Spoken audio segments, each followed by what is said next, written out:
Welcome back to Cow Park Bros. Jason and I are fresh off the subject of New York taking on uh, gun control, raising the legal purchase age to 21. Damn it, at least try something. In this second segment, we're going to be talking about a different type of club, different type of ownership, different type of level. And LeBron, while he is not in the playoffs, womp womp, he is making some news on the business side of town, becoming the first active National Basketball Association player to become a billionaire. Jason, I know you aren't exactly the biggest fan of LeBron James, and I'm probably a bigger fan of him by default just because you really don't care for him. But his business acumen is legit. Like, I mean, even his supposedly worst business deal, the decision, still made him money. So the fact that he's the first active billionaire in the National Basketball Association, it's not all that surprising, right? No, it's not surprising. I mean, if it can't really be anybody else.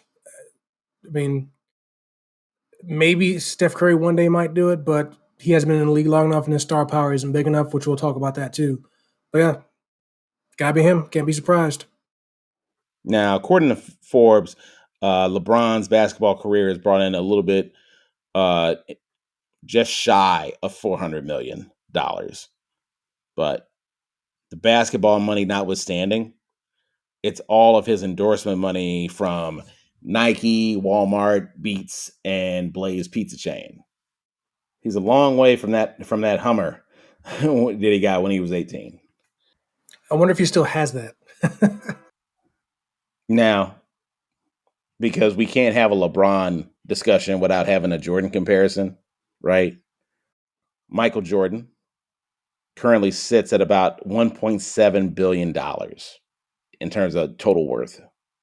And that includes the Nike money, the Gatorade money, the Hanes money, and also the Charlotte Hornets basketball team. So, LeBron, you got a ways to go, but not a bad start. Not a bad start, kid. Wink, wink. Now, you mentioned star power in relation to LeBron, and I think you were comparing him to Steph Curry. Uh,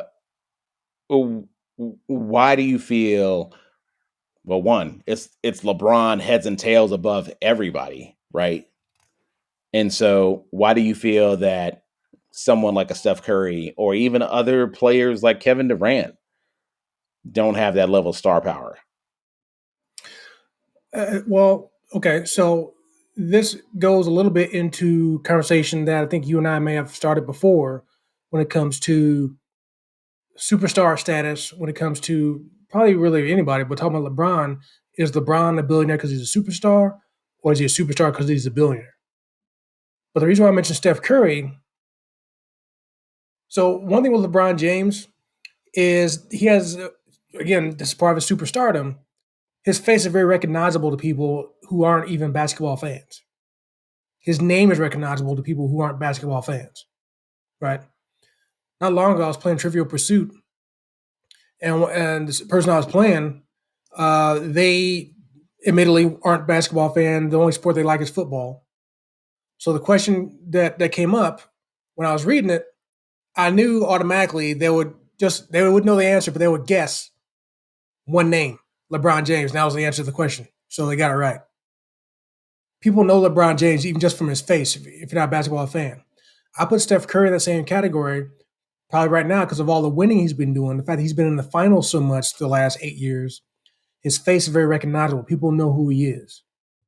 And that's why that was the first thing I thought of, because I think as far as superstar status, I think Steph Curry is probably the closest to LeBron. Not to say he's as good, not to say he's that close to LeBron in regards to playing on the court.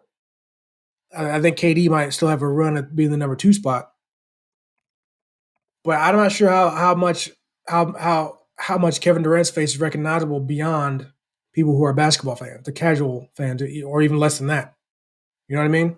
So that's why Steph Curry. That's why I kind of want to make that comparison, the superstar level. Now, obviously, Steph Curry is not a billionaire yet, but he may get there because he just hasn't been around long enough. Yes, like you mentioned, the basketball money from LeBron isn't even a fourth fully of that billionaire status he has now. It's not even a fourth of it. It's all from business ventures and endorsements. Steph Curry has endorsements. I know he had, well, at least his wife has business ventures as well, but he's not there yet. And that's also another reason why I say, hey, is LeBron a billionaire because of his superstar status, the level of his superstar status? Now, yes, it is business acumen too, but again, there's plenty of other businessmen in the league. There's other superstars in the league who have money, but they're not billionaires. So I truly believe that his superstar status is the reason why he's a billionaire, not the other way around. Okay. What's the difference? Like you're saying that those are basically two different things, like it's the chicken or the egg. Um, like, can you kind of explain how the correlation between him being a billionaire because he's a superstar, not necessarily him being a superstar that led to him being a billionaire? Like, Yeah. So like I was saying, his superstar level, again, clarifying his level of superstar status is why he's a billionaire. Just because you're a billionaire don't make you a superstar, right? Now, because and this may not be the best comparison. Obviously, you mentioned Michael Jordan, who currently is also a billionaire, but he didn't gain that until after his playing days are over. Obviously, the Jordan money helps. Definitely being an owner of an NBA team helped get him there, but he didn't do all that while he was playing. Now, partially, obviously, when he was playing, huge difference when it comes to salaries and what people are getting paid. I think Jordan was like a landmark back then just because he was getting $20 million a year. Now I got Steph Curry making double that plus a season. right, So that may be part of it too. I mean, obviously LeBron wouldn't be a billionaire without that $400 million he was getting from the NBA, or has gotten from the NBA, whatever. But that's kind of what I was saying is that superstar level status can get you to the billionaire level, but you're not a billionaire just because you're a superstar, you know, and you're not and having that $1 billion doesn't make you a superstar. But I think the fact that we're talking about the whole package for LeBron, that's what got him there. Um, Now, obviously, we might see LeBron play for another 4 years. We'll see what happens in that time frame. Can I get the $2 billion? Probably. Blaze Pizza ain't going out of business, folks. So he's going to be making that money. I don't think he's going to close the gap on Jordan by the time he retires, but I think. Uh, uh, I mean, uh. I respect dissenting opinions here on Cowbar Bros, but realistically, he's got 4 years left. He just got to a billion. Now, I will say you were saying that he's only I say only a half a million behind Jordan right now. You said LeBron's at 1.2. You said Jordan was 1.7, right? Right, but that can also fluctuate. So the worth can fluctuate, Right. and for both of them, and so it's just something fun to kind of gallivant about and fixate on anyway, because True. they'll never play each other ever again. Well, we're not talking about that. But what I will say though is because of the fact that LeBron is still active in sports, that's going to keep his name out there. The fact that young basketball fans right now know LeBron. They may know Jordan, but they never saw him play. So that's kind of where I think some of the difference is. Jordan's avenues to probably start making more money are probably fairly, I hate saying this, pretty limited. Whereas LeBron can still do other things because he's still playing. He still has that star level right now. The next young thing hasn't come taking his shine away because LeBron's still in the court. Now, once LeBron retires, we'll see what happens when it comes to other people. With Steph still being in the league, where does Luka Doncic go? If he gets, where he's going to be in the next, 15, 20 years, if he's still playing that time frame. But and that's the advantage of LeBron because he has been the best player in the league for so long, and you can argue whether he's still that or not. But the fact that he's still in the conversation at the very least, whether he's in the playoffs or not, doesn't matter. That's the superstar level of LeBron. The fact that no matter where he goes, whatever city he's playing in, no matter what team he's playing for, the arena's going to sell out because LeBron's coming to town. I remember when I was working for the Pacers in that time frame, talking to some of the higher ups, the ticket people, whatnot. They said there's always 3 games every year that they can always 100% count on to be sold out, no matter what. No matter what. The LeBron game or games, the Warriors, and KD. They said they can always count on those every year to sell out. And the time I was there, they're absolutely right. Those games sold out with a quickness. The first games to do so. Part of that is the superstar status of LeBron. People want to come see LeBron. There are plenty of good players in the league, plenty of great players, but there has to be that separation. Who are the elite of the elite players in the league? And I think that's a huge part of it, that draw power. Who's going to sell out arenas when they're on the road? For example, Jimmy Butler, great player, having a great finals. Definitely probably elevated his status just a little bit there. Are people selling out arenas to go see Jimmy Butler play? Do people even recognize Jimmy Butler if they're not a basketball fan, if they saw him on TV? And I'm not saying like Jimmy Butler because I can name a whole lot of other great players that are like that too. But I think that's the huge difference there. And that's the level of star power. Only really a select few people have that power. And probably just the 3 guys that I just named.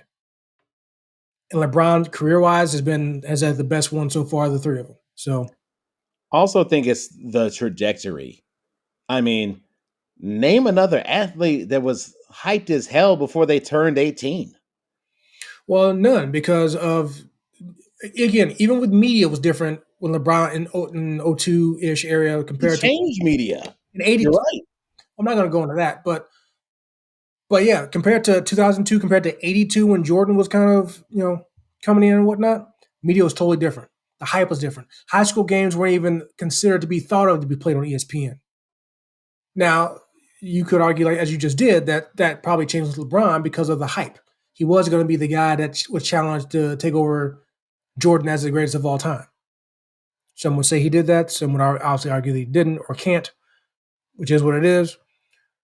But yeah, that's why all the hype there was because of that. Now, obviously, some of that was definitely. I shouldn't say some. Definitely, a lot of that was his the ceiling. People like saying which he had obviously clearly a high ceiling. But yeah, I mean, what was it? 2000? What year did Kobe? It was 96. Okay, so it's still 7 years difference. Even when Kobe came out, as good as people thought he was, he didn't get that same hype. Media does play a role in that. Even though it's only 7 years, look at it like this: 2006, I believe, we're only 2 years into Facebook. Actually, no, they weren't even around yet. So there you go. Yeah, sorry, got my years backed up, mixed up there. So 96, Facebook wasn't even a thing. It wasn't a thing yet till 2004. So LeBron just got drafted, but still, we were getting towards that. MySpace was a thing, I'm sure, which I'm not sure, how much he was on MySpace, but yeah, definitely a huge difference there. He was killing it on Friendster. Yeah, exactly. So it'd be very curious to see what happens to the next superstar from the United States, at least, who has that high of a ceiling next. I mean, obviously, Luka is again killing the league now, but with him not being a United States superstar, it's kind of hard to measure out how that really going to play out when it comes to media attention. So we'll see what happens with the next U.S. based star in basketball and go from there. Yeah, I think it's going to be really interesting, number one, to see how LeBron's marketability changes as he, sunsets, a stellar Hall of Fame career. But name a guy who's better built to pivot to retirement. Hell, this whole LA deal where he was playing for the Lakers is really just one big understudy move for him to set up for his next move after basketball anyway. Which I still find interesting is like, okay, obviously he didn't really have to do that because again, it's 20. Well, he went there a few years ago, so it's 2020, 2019, whatever you want to put. I kind of feel like it really doesn't matter where the hell you live. I mean, at least for LeBron, if he stayed in Cleveland, I'm pretty sure that he still could have made plenty of money doing whatever he wanted to do because people would still come to him because it's LeBron. Now, obviously, obviously other factors could play into when it comes to Cleveland versus Los Angeles. I don't think I need to spell that out when it comes to whatever you want to talk about. But as far as his business dealings, you can do all that stuff in Cleveland or wherever he was going to want to play in. So I think that LA was probably just more of personal convenience, let alone business stuff. But yeah, it's a wonderful billionaire bow on a Hall of Fame career. It ain't done yet. All right. That concludes our segment on the LeBron James Billionaire Boys Club. Coming up next, we're going to be talking about the Proud Boys finally getting done in by Axis Edition. Coming up next on Cal Park Rose.